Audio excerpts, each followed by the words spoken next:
elementary school, I involved myself in absolutely every school sports team, band, choir, and club, plus participated in outside of school sports and music.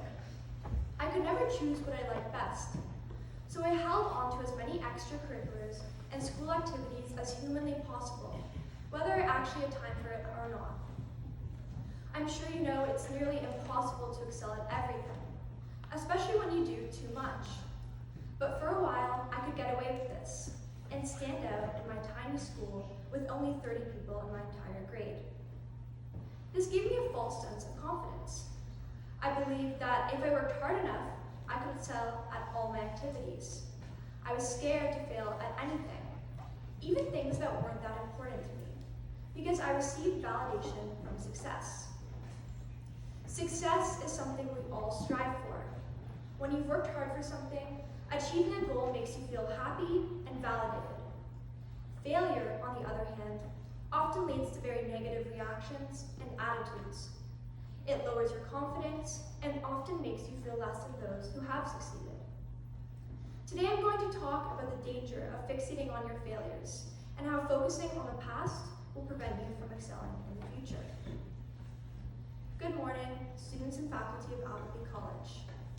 My name is Harhay. I overthink every little failure, and I feel pressure to excel in order to be characterized as above average. But until high school, I had no real reason to exhibit these traits. Coming into Appleby, I never experienced real failure. Of course, I made mistakes all the time, but I never failed to the extent where it lowered my self-esteem. I was amazed to enter a school with so many talented individuals, all who were committed through their passions, varying from sports to musical instruments to academic interests. I realized that while I was a jack of all trades, I was so busy trying everything at once that I didn't really excel at one thing in particular.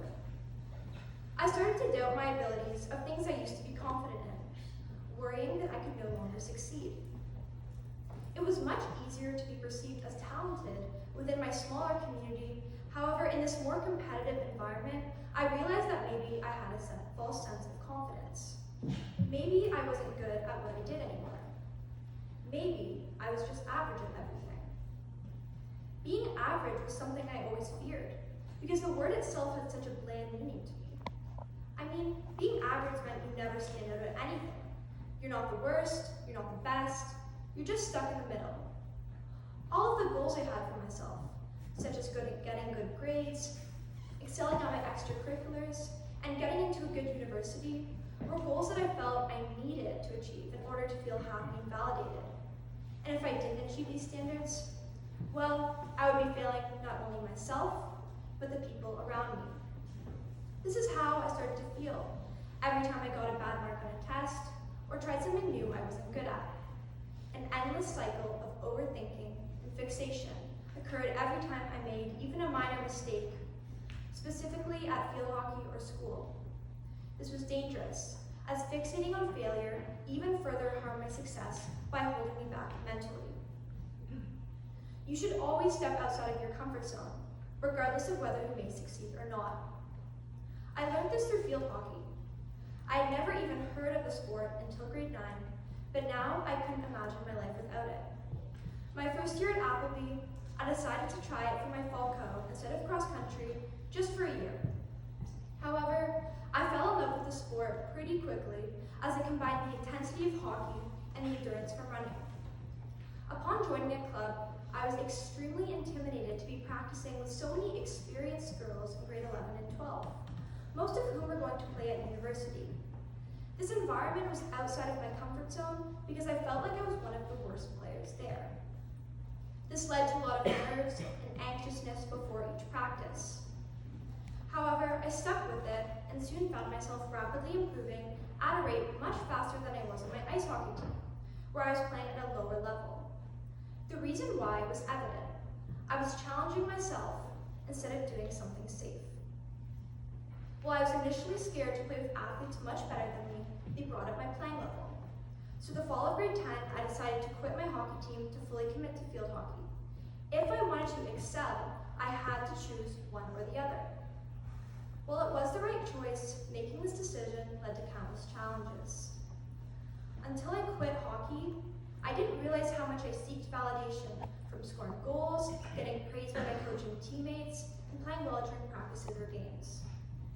Instead, during each field hockey practice or game, I was terrified to make a mistake because I feared it would let my teammates and my coach down. If I missed a pass or did something wrong, I wasn't able to shake it.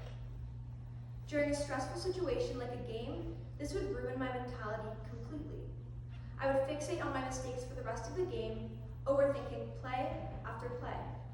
And as a result, I would often do horribly. This was a clear example of how worrying about past failures can prevent you from moving on and achieving success in the future. My overthinking at field hockey was upsetting because exercise should be a way to combat feelings like stress rather than create them. For me, something as simple as going for a run has always been incredibly therapeutic.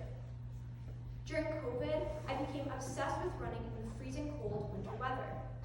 When I felt overwhelmed or stressed, going outside for a long run would not only numb my body, but any negative thoughts I had. In fact, running clears my mind so much that my idea of fun in the warmer weather is going to the soccer field and running suicides until I can't breathe and my legs are about to buckle.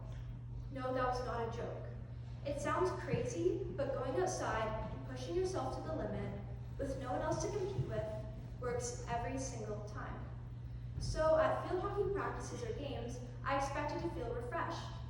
However, worry and stress was overshadowing that feeling, which almost defeated the purpose of going to begin with. I saw a similar trend with my thoughts and habits in school. We have all felt stressed over an assignment or been upset over a bad grade. This happens to everyone at one point or another. But the feeling becomes dangerous when worry prevents us from achieving our goals. In grade 11, things became much busier for me, as well as much more challenging academically. For the first half of the school year, I was barely in class due to field hockey, my global ed trip to Puerto Rico, the senior music trip, and JOL trips. On top of that, I was busy with field hockey outside of school. As I had done my entire life, I was stretching myself thin. But this time, I couldn't keep up. My grades were a lot lower than I was used to, and I started to stress over every single assignment. If I couldn't reach the standards I had set for myself in school, I was failing. Every bad mark felt like a stab in the stomach, and I needed at least a couple good marks to regain my confidence. Doing mediocre was simply not good enough. At the end of grade 11, I felt like a failure when I didn't get a prefect role, especially having a brother who was arts prefect 2 years back. I realized that regardless of how much I wanted the role, my disappointment was heavily based on how the rejection made me feel. Compared to many of my friends, I felt quite simply average. I couldn't stop overthinking why I wasn't good enough, if I'd done something wrong, and fixating on this so-called failure. However, this was just another thing I was overthinking, causing me to focus on the past instead of the future. If every time you fail to achieve a goal, you let yourself feel average, it's impossible to be happy. It's hard to accept that failing does not define a person. Regardless of how hard you work, you won't always excel at everything. But most importantly, achievements, awards, or titles are not measures of a person's success, no matter how important they may seem. Doing less than exceptional doesn't mean that you are less than exceptional. When you stop to think about your best friends or your family, you love them because of who they are and how they make you feel. Their successes, while important to them, do not make a difference in who they are as a person. I've struggled with these things, but because of my failures, I've finally learned that focusing on the past will not change the future. This year, I decided to focus on what I can control, rather than fixating on past mistakes. This means working hard at school, but knowing that a one-off bad grade is often based on circumstance. This means dedicating yourself to whatever extracurricular you may be involved with, while still allowing room for error in order to grow. My message to you is that you cannot fixate on your mistakes or your failures. Do not allow your achievements to dictate your happiness or your self-worth. While the mistakes you make seem big in the moment, overthinking them prevent you from learning and growing from your failures. So use them as a tool to move forward, not as a way to be stuck in the past. I'd like to finish with a quote by Winston Churchill.